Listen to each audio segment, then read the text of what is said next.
Hi, and welcome back to another episode of It's on the podcast brought to you by the people of It's on Cardiff. It's on the podcast is a weekly show where we invite a special guest onto our sofa to stop and have a stop and chat about their lives, what's going on, how they got into it, and what's coming up in their lives. My name is Ian Fernando from It's on Cardiff, and I'm joined with Naomi, hello. And I'm Harvey from It's on Cardiff. Cool. How was your weekend? It was a good weekend. I went to Llewellyn Food Festival and ate some nice Persian kebabs and bought some artisanal honey. Yeah. So quite Is that on the good list? So I don't know if you know, Naomi, is that Harvey is like allergic to everything? Oh, I see. That's right. Yeah. I mean, I'm still here. I survived. Yeah. Which is a win. Yeah, that's it. So it was a successful weekend. And I went to Mission's newest car boot sale as well. So, Oh, wow. which, for car boot lovers, I guess. It's, Getting bargains. I was selling. I was trying to get rid of as much stuff as possible. But there were lots of people professional sellers, so I think. In the rain as well. In the rain, yeah, so it was as busy as it could have been, I guess. But it's a good event. So I went to Gaucho, their official launch. I know they've been open for a while. But yeah, I went to Gaucho. It was nice in there. Bit of a boozy event, to be honest. Why do they have horses outside? I don't know. I think that was their door stop for the night. Fair enough. Yeah. Why not? Yeah. And I think they stayed up all night too, which is quite impressive. Yeah, what did you get up to anything? I went to meet my partner's mum's new puppy. Oh, wow. She's got a little cocker Simon. That's really cute. It's an invitee phase though, so proper little puppy dotty. Yeah. Sure. Is it a barker? No, What not about really. it? No, but that was my weekend. Very cute. Awesome. And this week, I don't know, what have we got coming up this week? We go off to Woman in Black. Yeah. A new theatre. Yeah. And I go to see Cardiff City versus College tonight. Yeah. Very good luck. Hopefully that turns out very well. So that's what we've got up to and what we get up to. Today on our sofa, joining on our sofa is Josh Llewellyn-Jones OBE. For those of you who don't know who Josh is, you should definitely check it out. But luckily, we've got him on the sofa. Josh, would you like to go into it and say, yeah? Hello, well, I am Josh Llewellyn-Jones, it's great to be here. Hopefully, we'll find out if Harvey's allergic to me or not. If you survive past the 5-minute mark, if you start looking a little bit flushed, we'll end it, and I'll run quickly out the room. Pleasure to be here. Oh, awesome. So, Josh, for anyone, like I said, who doesn't know who you are what I would call a superhuman. Beating all the odds, you're a world record holder, which I'll let you kind of go into it. And you're the type of person who just kind of stares adversity in the face. Yeah, I have cystic fibrosis, a disease that impacts the lungs, digestive system, with this lovely thick sticky mucus, which, back in 1987 when I was born, not much was kind of known about the disease, and the outlook was really, really dismal, to be quite honest with you. So I had a life expectancy when I was born. I went into an operation straight away, and when I was handed back to my parents, they were very much told, like, your child's got 10% chance of surviving the first night. So, it wasn't the greatest of starts, let's just put it that way. And then my dad picked up a book from the local library, more of a leaflet on what cystic fibrosis was. And it was very much, early teens at best. That was the kind of life expectancy. So yeah, pretty early on, it was like, that resilience was kind of, we talk about resilience in mindset coaching as being like nature and nurture. So we all got it in us as human beings to fight as much as we possibly can when our backs are against the wall. But for me, it was like just really lucky that my dad was as gung-ho as he is. And I would describe him as American. He's not American, but if I told you he was like an American, you'd get a bit of a good picture of how gung-ho he is in 100 mile an hour. Yeah, not physically. Yeah. Just insult him when he's not here to defend himself. But yeah, and that was very much his attitude, is like, right, okay, well, what can we do to give him the best life and and make him as fit as he can be despite having a disease. So yeah, I think and as I've grown up, charity fundraising and things like that has just become like a natural course for me. And then just pushing boundaries and see how far I can go. I think one of the biggest things that I talk about when we talk about mindset, resilience, and all this good stuff that I do, in terms of coaching is, you've got two options when you're staring down the barrel of these pretty tough times in your life. And it's all about how you tell the story in your own head of what you can achieve. So, there was always the option for me to go to feeling sorry for myself and thinking, oh, my life's really bad. I've got the odds stacked up against me, so why don't I just wallow in it and not give it my all? But then the other option is to, see what I am capable of doing and how I can impact people's lives in a positive way. And unfortunately for me, I had a good environment and support system to be able to look at the positive and say, you know what, actually, that's the road I want to take. And I do appreciate that not everyone has that opportunity, or certainly doesn't think they've got that opportunity to take control.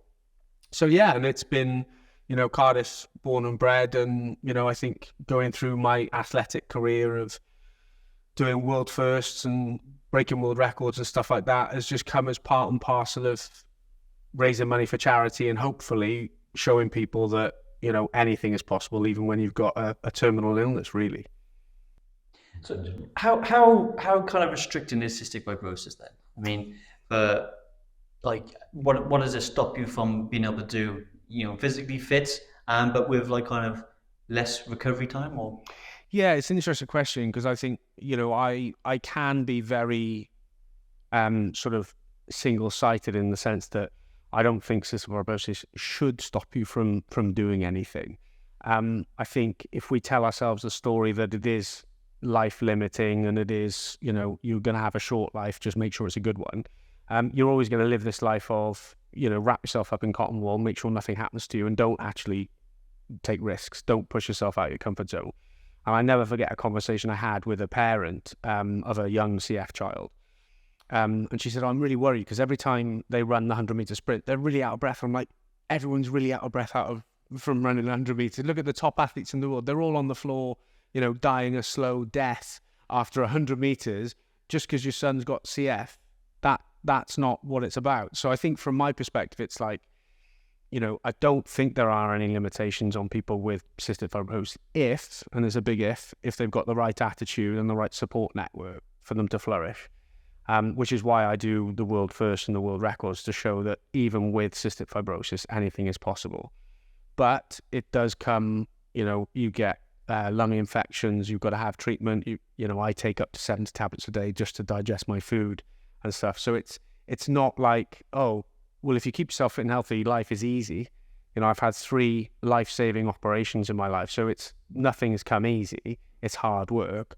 And I would say that having CF, the one thing that it's made me aware of is that if everyone starts off on sort of rung 1 of the ladder in terms of fitness and physical capability, we probably start off on level -10. And we've just got some catching up to do before we get to an even playing field. And then hopefully you can just keep on progressing. But I think it's just the mindset of anything is possible is absolutely has to be adopted.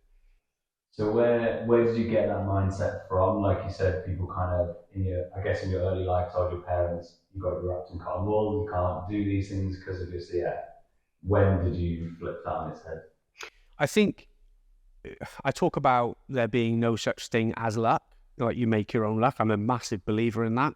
However, if I look back at those pinnacle moments in my life, especially my childhood, my formative years, the one thing that absolutely did play a part, that I had the father that I've got.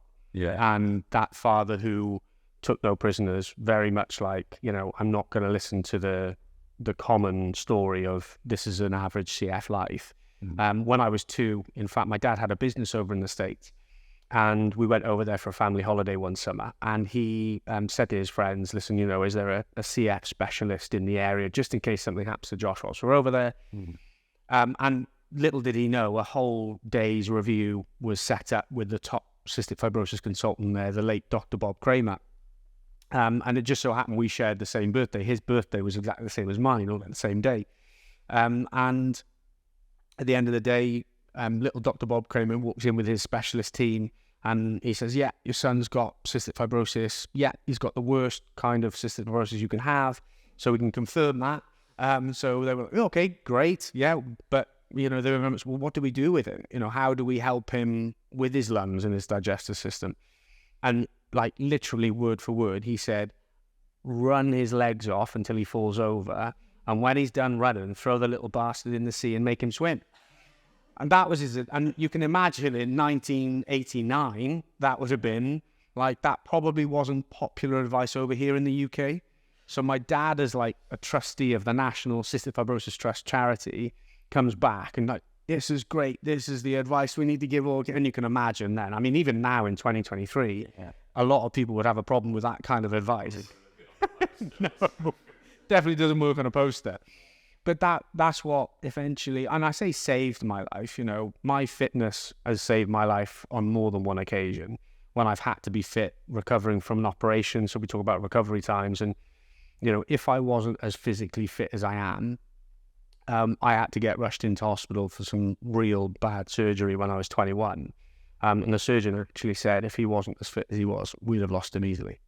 Right. And so for me, it's like, I'm not relying on my fitness just in everyday life to live a good life. I'm relying on my fitness knowing that if something goes wrong, I'm in the best possible shape to deal with whatever's coming my way. Yeah. So it's almost like, for me, it's having the mindset to go, right, I need to prepare my body as much as I can to go to battle, because I never know when that battle's going to come. And it's a bit like, when we talked about COVID before, and, and as someone who, I've got my own children's charity, we're very much in tune with physical fitness and being prepared for things to come our way. And when you look at, it's all evidence-based. You look at the people who suffered the most from COVID were actually people who weren't as physically fit. Mm. So, that for me was a big thing. Like, okay, well, people need to get fit. People need to look after their health and their mindset, if they're going into these things. Because at any point in our lives, things can crop up. If we're not in shape or we're not fit to deal with just illness or sickness, you're going to suffer. And we don't want people to suffer. Why would you choose that? Absolutely. We're all vulnerable at some stage in our lives to these things. So why don't we just prepare the best we can so anything comes our way, we're just in a better position for it. So how when you had these kind of like life-threatening kind of surgeries and stuff, was that before or after like world record attempts and kind of stuff like that? Or before. Or before. Or before. So you had all those and then went on to kind of do... Yeah, it was kind of like a catalyst for me. The life-saving surgery at 21 was definitely a catalyst. I got into the gym, weightlifting. I was your typical 21-year-old ego-driven bloke. That was me. Like, you imagine a guy so full of himself, full of ego. I didn't have a Peugeot. No. I had a back box. I didn't have a Peugeot. But for me, it was like looking at kind of like going, I represented Wales cross-country running. I'd won all the races in my school. I captained football teams and all of this stuff. And I did very well at sport, and I enjoyed sport. And I know not everyone does, but I really enjoyed competing in sport. So when you think of your typical 21-year-old who just pretty much won almost everything I'd ever entered in the sports realm, it was kind of like then to be on my bed in hospital with a surgeon saying, you might want to say goodbye to your family because you might not see them again. Like, it was like, all of a sudden that ego disappeared. Expecting to kind of hear at some point, with the CF, like kind of like, when are they going to have that conversation?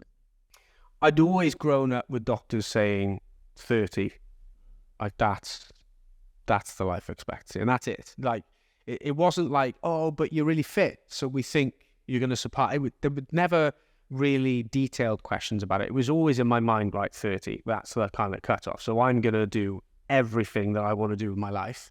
I don't care. Like, and genuinely, as a 20-year-old, I had no thought for other people. That's not 100% true, but if I wanted a goal, I wasn't letting anyone get in my way. I didn't, go out of my way to hurt people, but I certainly didn't think about them as much as I should have done. And it took me a long time to come to the realization that, once I'd had the life-changing surgery, it took me a while to get that confidence back to where it needed to be.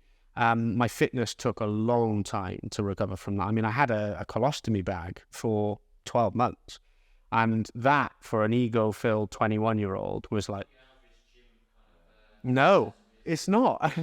And to be honest with you, that massively knocked me sideways, and it took me a long time to mentally recover from that. And even, I'd say, years it took me to mentally recover from that. But what it did do is it sort of added fuel to the fire that, okay, I'm not here for a long time, right? And whilst I'm not here for a long time, I'm going to make my time with people as pleasant as possible, but I'm also going to go and achieve everything that I want to achieve, and I'm not going to let anyone get in my way. So then the idea came that I sat my dad down and said, I want to celebrate my 30th birthday in style. And as an ex-hotelier, he was like, great, let's have a big piss up. And I was like, no. So then it came like the first proper 24-hour endurance challenge was the World's Fittest Man Challenge, which, I'd Googled 3 people had done it before. Essentially, you get 3 2-minute breaks in 24 hours. You have to cycle 100 miles, lift 100 tons, run 10 mile, row 10 mile, cross-train 10 mile, swim 2 miles, 3,000 sit-ups, 1,000 press-ups, 1,000 squats. And you do it all kind of like back to back. And I was like, okay, that's what I'm going to do. We're going to raise some money for charity. We're going to promote exercise to kids all around the world and all the rest of it. And after a few hours, like, I had my brother and like the people that were my support crew essentially say, hey, we're trending on Twitter. We've reached 6 million people already in like 3 hours. And I'm like, shit, that's like a lot of people watching me. I better do well here. Yeah. Completed it in like 22 hours and 10 minutes. And then one of my coaches came over and said, because everyone was like celebrating, oh my God, he's completed. He's like number 4 in the world. And my coach came over and said, but Josh, it's called 24 hours for CF. You've got an hour and 50 left and all the kids are watching. What do you want to do? And I was like, all right, let's jump back on the rower. So we did 20 miles instead of 10 as the total. And then I finished and it was like a week had gone by. And I'd always said, like, if this goes well, I want to turn it into like an annual challenge and keep sort of like going for big things. And my mate turned around, one of my best mates said, oh, well, it's a week after, how do you feel? Like you're like the 4th fittest in the world. This was before all the CrossFit stuff came in. Like, you're the 4th fittest man in the world, like on paper, like, how does it feel? And I was like, it's all right, but it's like the 3rd loser. Like, in my mind, competitively, I'm thinking I've lost. So I'm going to go for a world record. I put it in perspective as well. You're slightly older than me, and I don't have a life. How'd you know? Straight in there, didn't you? Nailed it back. Already, bang. But my point is, I have my ego as a point I was trying to make, and I still could do that. I don't have a life-threatening condition. And the fact, like, in that perspective, you could achieve that and be 4. Like, that's incredible. Yeah, I think, listen, I do get people that say, oh, I couldn't do that. Like, I think you actually could if you wanted to. And I think that's the biggest thing for me is as my coaching has turned more to mindset over the last 4 or 5 years, has definitely been people are very quick to put limitations on themselves based on learned behaviors, based on, well, I wasn't as fit as you as a child, so maybe I haven't got the foundations to be as fit as you today. And ultimately, it's like the stories that we tell ourselves are very limiting. We naturally impose very limiting beliefs on ourselves. I think that's one of the biggest things that, as an adult, I do believe we have a massive responsibility to children today on their resilience and their mindset in terms of anything is possible. One of the biggest questions I ask as a coach isn't what motivates you to get out of bed, not what motivates you to go and get that goal. It's actually far more important than that. What's going to keep you on track is, what are you willing to sacrifice to achieve that? So if someone wants my world record, they might absolutely have more powerful reasons than I had when I was training for it. But they might not be willing to sacrifice friendship time with loved ones, sacrifice the fact that they might have to give up their job to train 7 or 8 hours a day, 1 day off in every 10 for 12 months to get there. And it's the sacrifices that we make. And we've talked before around the problems with people who want to be number 1 in the world. And I totally admit to this in terms of my history. I sacrificed my mental health for that, to be world number 1 the following year. And that's the thing, I wanted to go and lift 1 million kilos in 24 hours, something that never been done before. The previous guy had only lifted 475,000, so I was looking to over double the world record.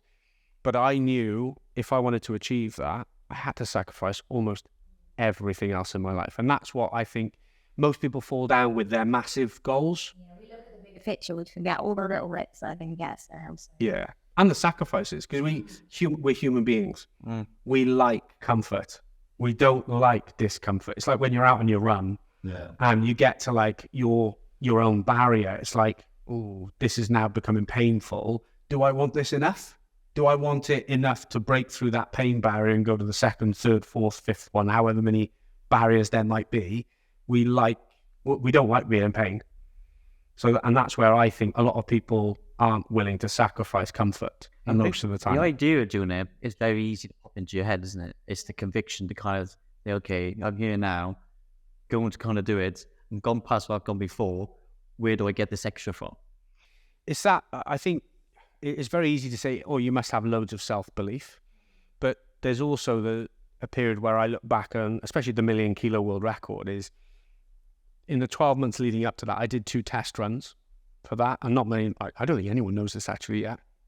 My second test run, which was about 4 months out of the actual challenge, I had the ITV news crew, not news crew, but the ITV documentary team following me around for 6 months, capturing all this stuff.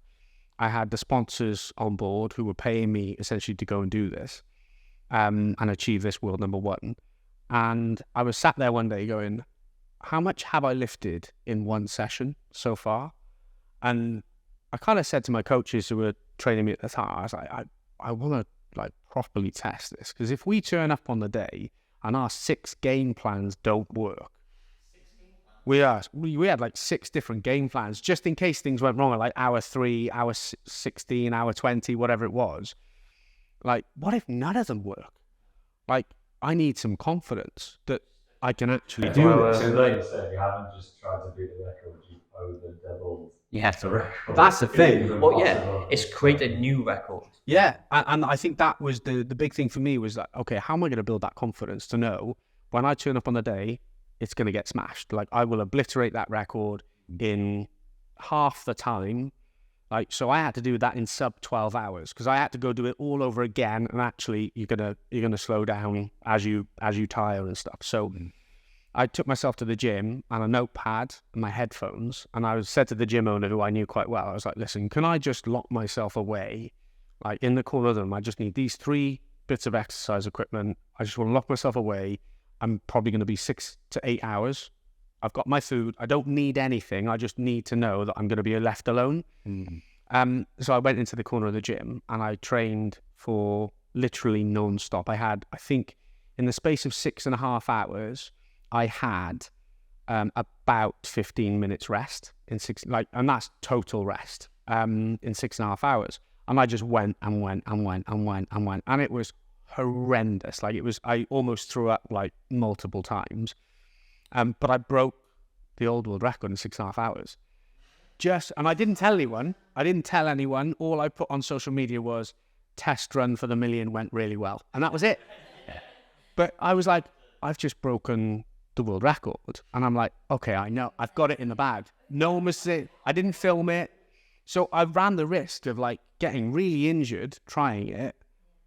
And then how can I walk out of the gym with no recording of it going, oh, I just broke the world record? No one would believe me. I've done it in 6.5 hours.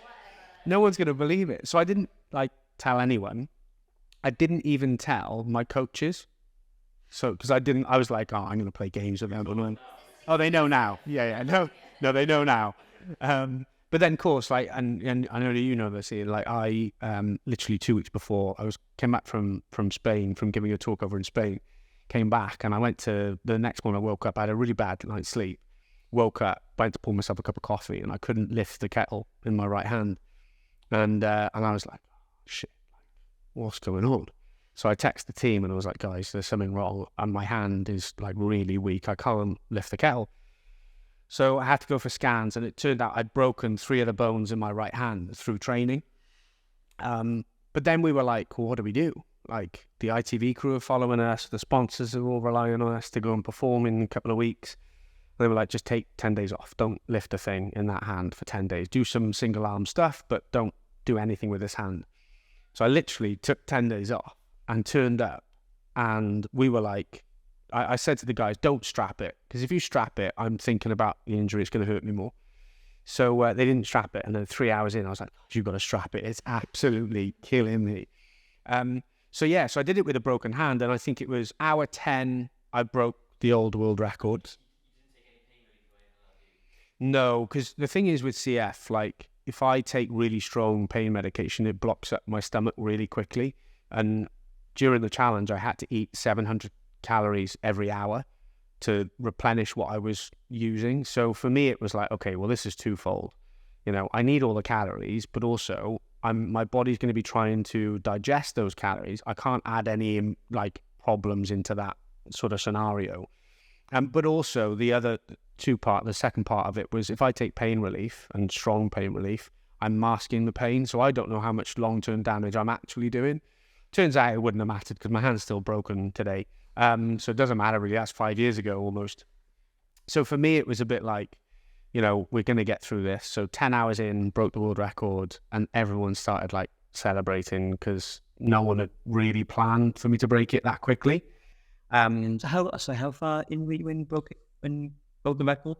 10 hours. 10 hours. So I broke the old record in 10. I think it was like 10 hours, 20 minutes or something. And then there was one part of the plan that was like never discussed, and to this day I still don't know why they did it. But my coaches decided to get a bottle of whiskey and pass the shots round to celebrate me being world number one. And I got past the shot. I saw everyone else doing it, and I was very aware of what was going on. I was like, yeah, everyone celebrate, that's great. But in the back of my mind, I now passed a shot going, God, what? I thought, oh, well, never mind. So I necked the shot, and I'm a big lightweight as well, right? I'm terrible. And then I was like, but guys, I got to do that all over again because I want to over double the world record. Yeah. So I've got 14 hours left, or 13 and a half to go and smash it now. So it's back to work. And then I lie down on the bench press and I can just like smell the whiskey on my breath. And I'm like, I've never smelled alcohol on my breath in a gym session before. And it was just weird. But it turned out I threw up 6 times, not because of the whiskey, but because of the challenge. My average heart rate across 24 hours was 155, and it was 186 for 3 hours continuously. So I was pushing my body to, you know, breaking point.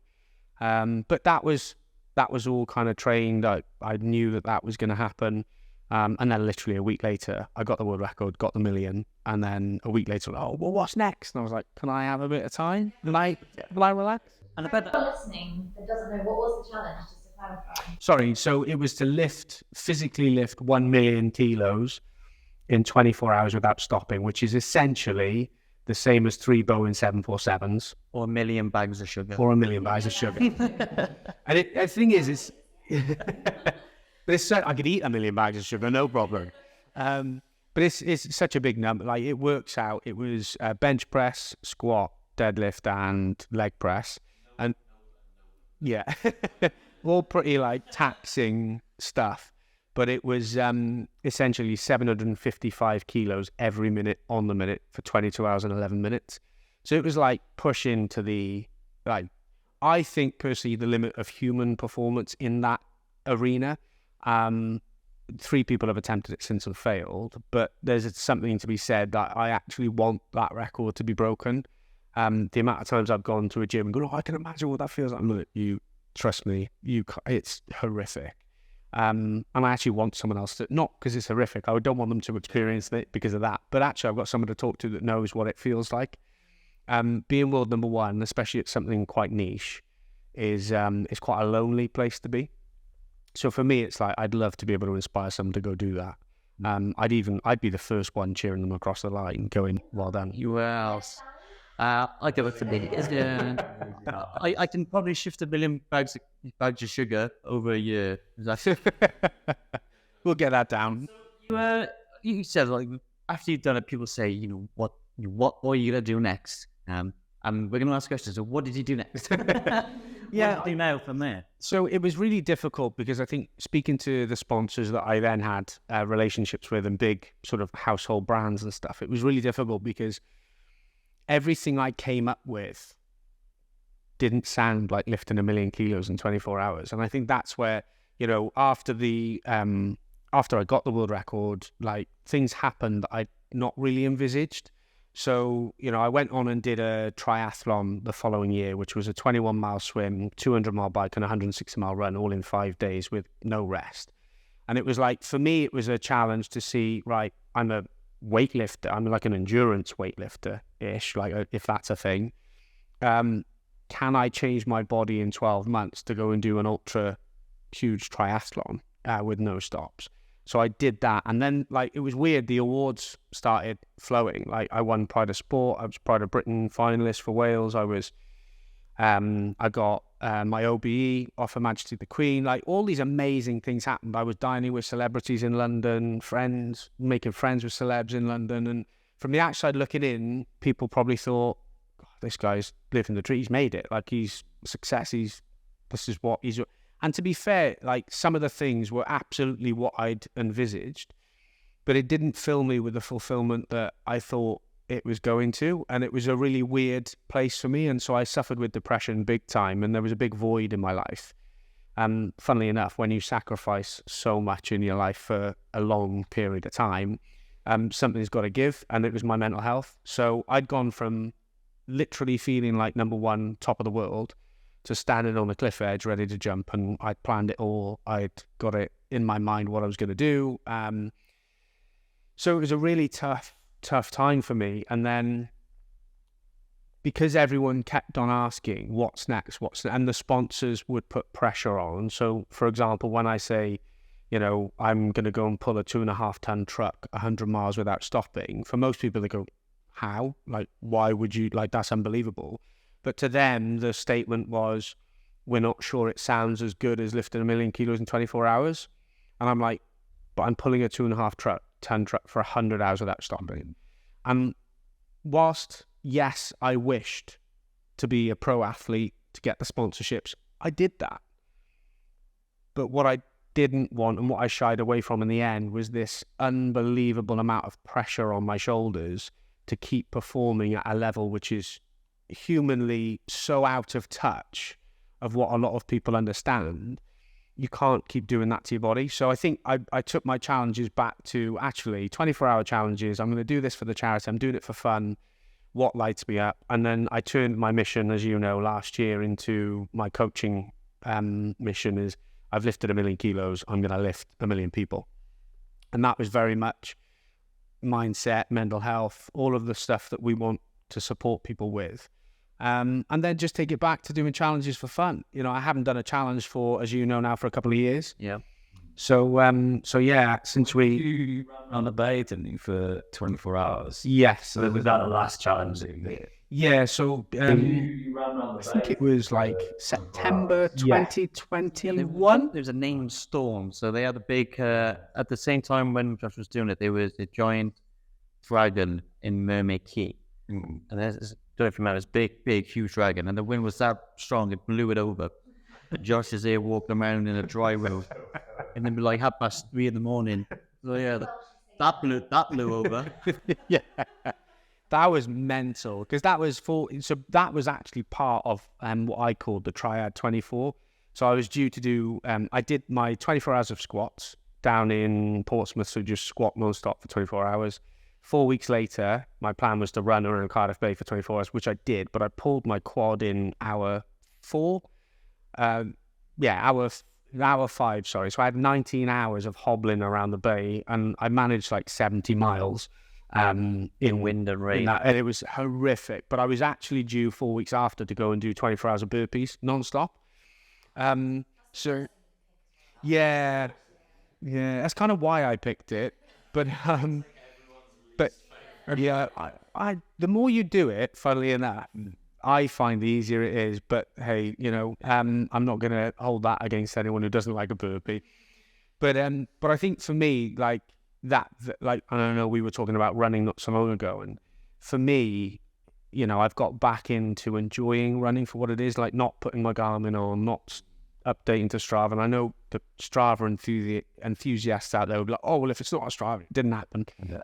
I don't care about that. For me, I've got unfinished business with Cardiff Bay, and it sounds like really kind of like, what? You still did 24-hour run, but I wasn't at my best. I was injured, and actually I want to go and do that challenge again this year. To finish 2023, I want to do another 24-hour run around Cardiff Bay. So if there is anyone listening that wants to get involved and come and run a little bit with me, I don't know the date yet, so don't hold me to anything just yet, but I'm hoping it'll be around sort of maybe end of November when the weather's terrible. See if we can get Harvey. So there we are. No. That's So, the first yeah. sign up. Josh and Harvey are going to be doing the bay. I suggested you early the half marathon. Yeah. Well, you can do that on the way to the bay. Yeah, that's the practice run. So that's it. That's the next one. And I think, I've literally decided that last week. And I don't really want to make like a massive big thing about it. I just wanted it to be something fun. People can get involved and come Would this round. be part of their lift? We be kind of like getting, because I know the lift is kind of trying to lift 1 million people. Yeah. Mentally, spiritually, and with it in their body. Yeah. We're part of that, or is it kind of? Yeah, definitely. I think one of the things for me that I'm really passionate about, we do leadership coaching, we do mindset coaching, we've got group coaching going off, we've got a retreat that we're looking to plan next year for people in Wales. So there's loads of stuff going on, but one of the biggest things that we are huge ambassadors for at Lift is movement. And actually, if we can just move every day, and the thing is, it's very easy for me to sit in front of someone and say, hey, I'll drag you along at 100 mile an hour. The difficulty is that, everyone has their own Everest. Mm-hmm. And what we don't want to do is make movement inaccessible for people. So for me, I want to pull as many people into that journey and getting them into movement, because it is so good for our mental health. And I actually, whilst there's a lot more there's a lot more people promoting exercise for mental health, there's still nowhere near enough as far as I'm concerned. I don't know if I'll ever be happy with, it being enough for promotion of exercise and movement. But I think for me personally, I'd love to take as many people along that journey and incorporate Lift mindset into it. So yeah, absolutely. That's one of the goals, is to get as many people involved. So for anyone who wants to get involved in that particular challenge and or Lift, or maybe kind of want to find out a bit more about maybe joining you at the top of a 1 million kilo challenge. Yeah. How can they find out more about it? So easiest thing to do is either follow me, Josh LJ24, on social media, or better still, go to lift-club.co.uk, and all of the information is on that website in terms of you can sign up for free. So there's a free version of Lift where we send you weekly content for your mental health, mindset, motivation, your goals, all of that good stuff. So that element of Lift will always be free to everyone. I'm adamant about that. And then corporates as well can also provide what we call Lift Club Gold, which includes all of our online programs for free for your staff. So there's loads of information on there and how they can get in touch, or they can just get in touch with me direct on social media. And we'll put your handles at the bottom somewhere. Thank you very much. Or the top. It's up to you. Or the top, yeah. Up at point of all corners. You'll find it there somewhere. That's it. Yeah. Josh, thanks for stopping by and having a chat with us. Like I said, I have heard you talk a number of times, and every time I'm always kind of blown away of kind of like your determination, and just your kind of, just the ability to kind of just do stuff is beyond me. So thanks for coming in and having a chat. Thanks for having me. And I'll be there, stopping by on the bay, watching you and Harvey run around. You'll be... Hang on. We'll be at the wall guards. I'm going to correct you. You're going to be there running around at least one lap. 4 miles is one lap. Harvey, I haven't got that scooter anymore. Have I had that scooter? Well, you have to run then. So when he was doing the I had that little electric scooter go around the bay. But that's dead now. So yeah, apparently I'm in the pub with Naomi. But yeah, thanks for stopping by. Pleasure. Thanks for having me, guys. All right then. So that's another episode of It's on the Podcast. Like I said, join us next week. We'll have another super interesting, maybe not as energetic person in. But yeah, we'll see you next week.